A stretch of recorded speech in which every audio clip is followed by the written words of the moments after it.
ನಾನು 2 ದಿನಗಳ ಹಿಂದೆ ಬೆಂಗಳೂರಿನ ಒಂದು ಕಾರ್ಯಕ್ರಮಕ್ಕೆ ಹೋಗಿದ್ದೆ. ಗಾಂಧಿ ಭವನದಲ್ಲಿ ಒಂದು ವಿಶೇಷವಾದ ಕಾರ್ಯಕ್ರಮ ಇತ್ತು.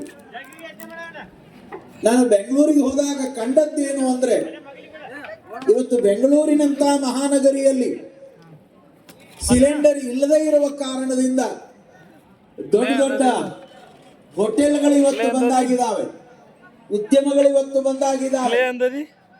ಕಷ್ಟದ ಪರಿಸ್ಥಿತಿ ಇವತ್ತು ದೊಡ್ಡ ದೊಡ್ಡ ಸಿಟಿಗಳಲ್ಲಿ ನಾವು ಕಾಣ್ತಾ ಇದ್ದೇವೆ. ಅದಕ್ಕಾಗಿನೇ ಒಂದು ಸತ್ಯವನ್ನು ನಾವು ತಿಳ್ಕೋಬೇಕು. ನಮ್ಮ ಪೂರ್ವಜರು ಏನು ಒಂದು ಪರಂಪರೆಯನ್ನು ಹಾಕಿಕೊಟ್ಟಿದ್ದಾರೋ ಆ ಪರಂಪರೆ ಕಾಲ ಕಾಲಕ್ಕೂ ಉಳಿತದೆ. ಈ ವೇದಿಕೆಯ ಮೇಲೆ ಕಳೆದ ಜಾತ್ರೆಯಲ್ಲಿ ನಾನು ಪ್ರವಚನ ಮಾಡುವ ಕಾಲದೊಳಗ ಒಂದು ಮಾತನ್ನ ಹೇಳಿದ್ದೆ.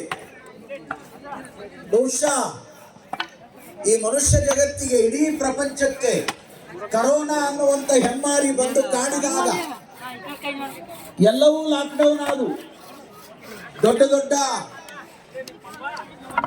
ಯೂನಿವರ್ಸಿಟಿಗಳು, ವಿದ್ಯಾಲಯಗಳು, ದೊಡ್ಡ ದೊಡ್ಡ ಫ್ಯಾಕ್ಟರಿಗಳು, ಉದ್ಯಮಗಳು, ವ್ಯಾಪಾರಗಳು, ಲೋಕಸಭೆ, ವಿಧಾನಸಭೆಗಳು ಕೂಡ ಲಾಕ್ಡೌನ್ ಆದವು. ಎಲ್ಲರೂ ಮುಚ್ಚಿ ಹೋಯಿತು. ಆದ್ರೆ ಒಂದೇ ಒಂದು ಮುಚ್ಚಲಿಲ್ಲ.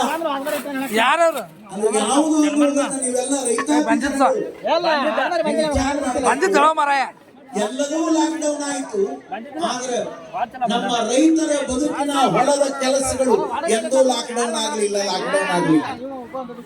ರೈತರು ತಮ್ಮ ಹೊಲದಲ್ಲಿ ಕಾಯಕ ಮಾಡ್ತಿದ್ರು, ಕೆಲಸ ಮಾಡ್ತಿದ್ರು, ಮುಚ್ಚುತ್ತಿದ್ರು, ಬಿತ್ತಿದ್ರು, ಬೆಳೀತಿದ್ರು, ಹಾಲಿಡುತ್ತಿದ್ರು, ಎಲ್ಲಾ ರೀತಿಯ ಸೇವೆಯೊಳಗ ಅವರು ತಮ್ಮ ಬದುಕನ್ನು ಕಳೆದು ಎಲ್ಲದೂ ಲಾಕ್ಡೌನ್ ಆಯಿತು.